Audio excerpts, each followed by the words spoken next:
You got the raise, the promotion, the six-figure salary.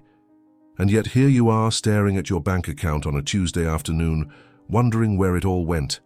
Not the kind of broke where you're struggling to eat, not even close, but the kind of broke where you make $150,000 a year, and somehow at the end of the month there's barely anything left. Maybe a few thousand in savings if you're lucky. Nothing that makes you feel secure, nothing that makes you feel rich. And the strangest part, you feel ashamed to even talk about it, because how do you complain about money problems when you make more than 90% of the country? How do you explain to your parents, who raised 3 kids on $40,000 a year, that you're stressed about money while pulling in 6 figures? You're doing everything right. You went to college. You climbed the ladder. You're responsible. You pay your bills. You're not buying yachts or gambling in Vegas. And yet, you're stuck. Running on a treadmill that keeps speeding up no matter how fast you move. If this sounds familiar, I need you to hear something. You're not broken. You're not bad with money. You're not uniquely terrible at this. You've just been caught in a trap that almost nobody talks about.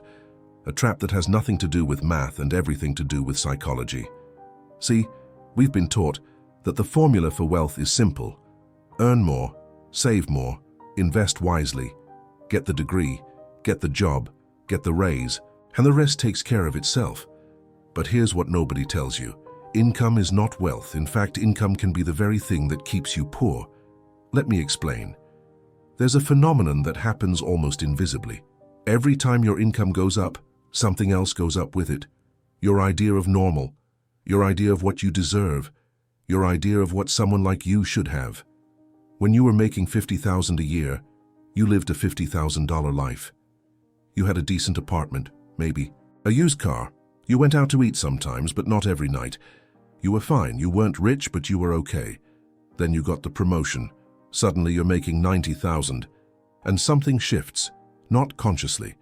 You don't sit down and say, I'm going to inflate my lifestyle now. But it happens anyway because that apartment, it's fine, but you can afford better now. That car? It's running, but you're tired of worrying about it breaking down. And your friends, the ones who make around. What you make now, they're going on nice trips, eating at nice restaurants, wearing nice clothes.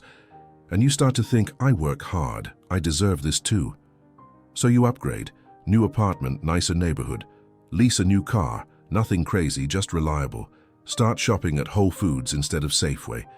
Join a gym that's not a concrete box. Subscribe to a few services. Eat out more because you're busy and you can afford it. And here's the thing. None of these decisions feel extravagant in the moment. They all feel reasonable, justified even. You're not being reckless. You're just living at the level of someone who makes what you make. But then a year passes, and you check your savings account, and it's barely grown. Maybe it's even smaller than when you were making $50,000.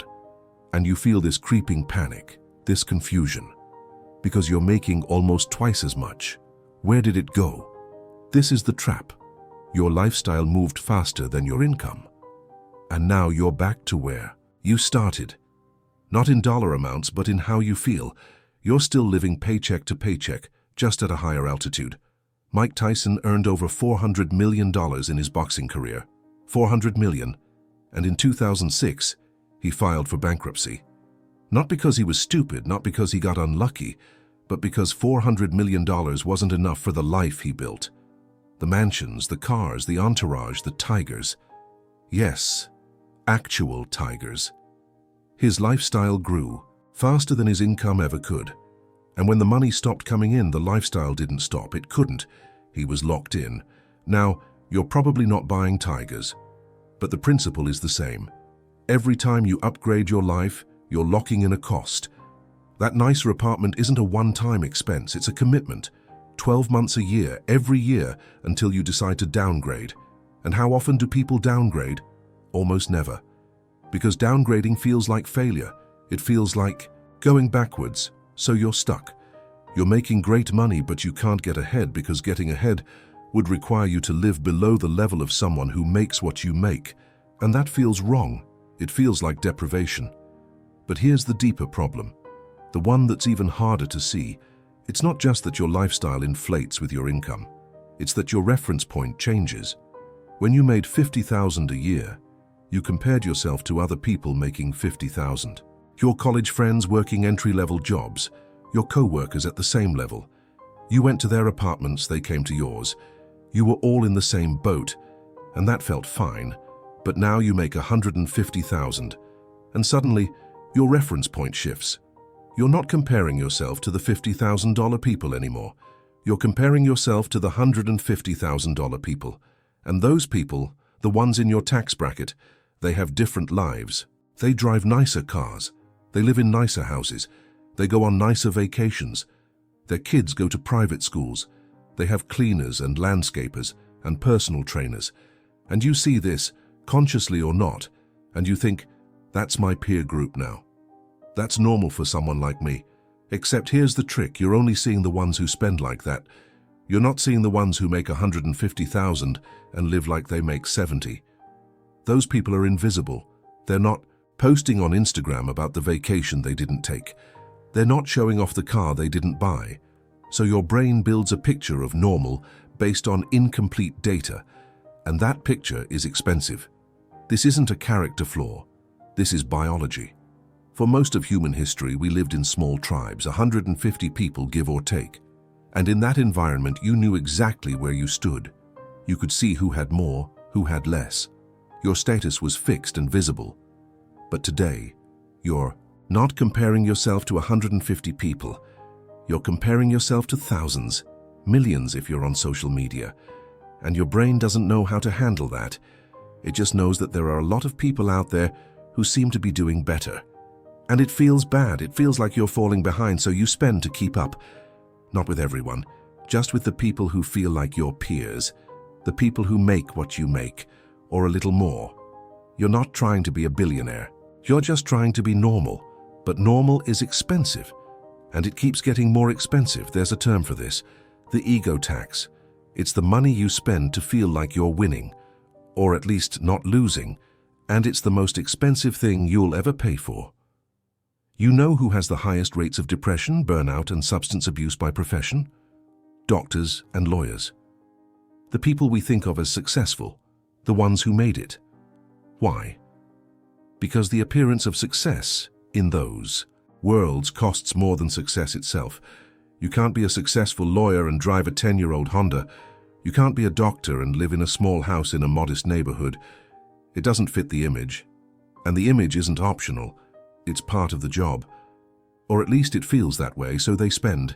Big house, nice car, private schools, country club. Not because they're materialistic, but because that's what someone in their position does.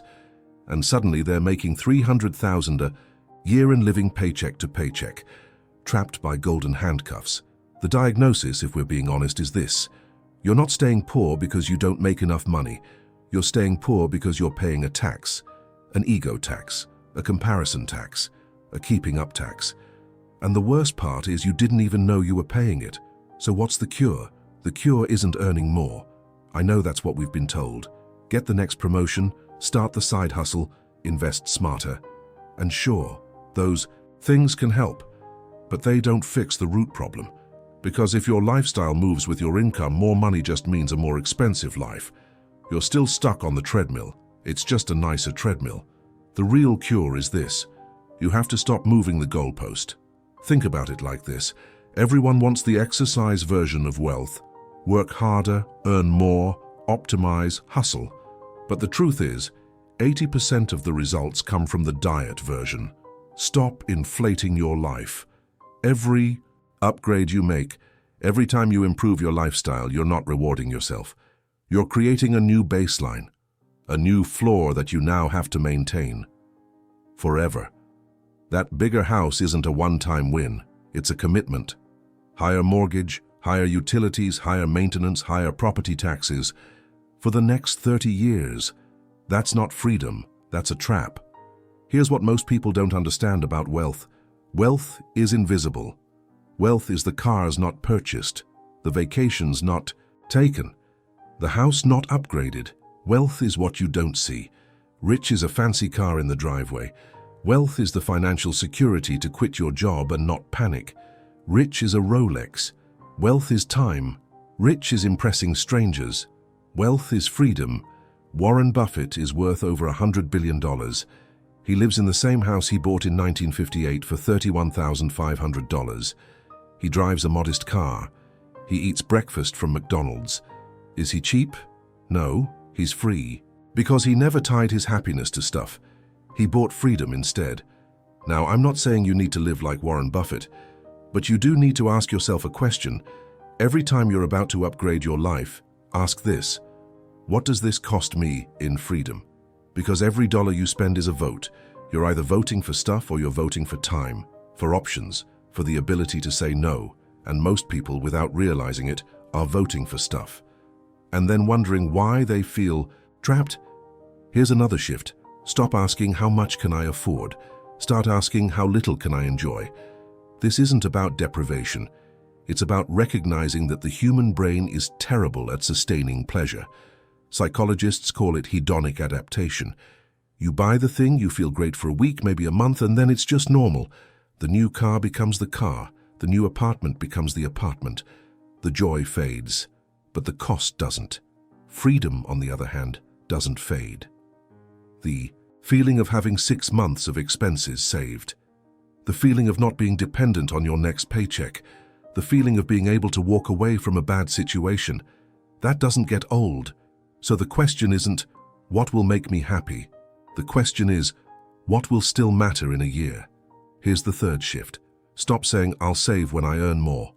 You won't, because when you earn more, your life will cost more.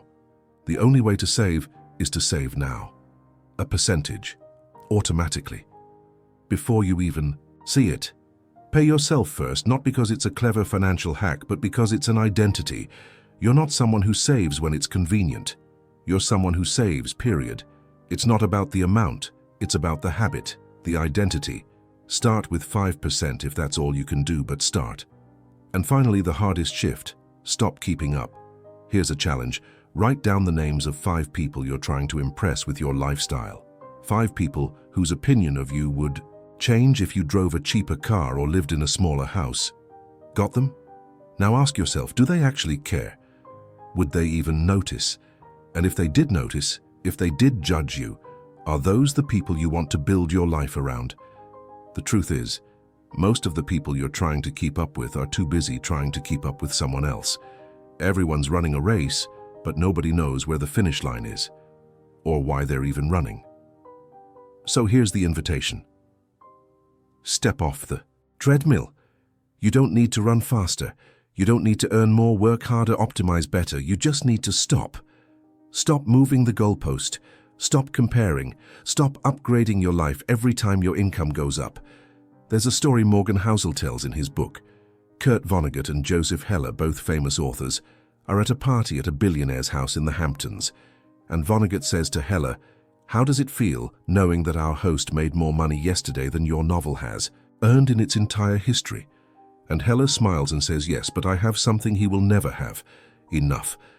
Enough, that's the word that changes everything, because wealth isn't about the size of your bank account, it's about the gap between your ego and your income. The smaller that gap, the richer you are. You're not staying poor because you don't make enough.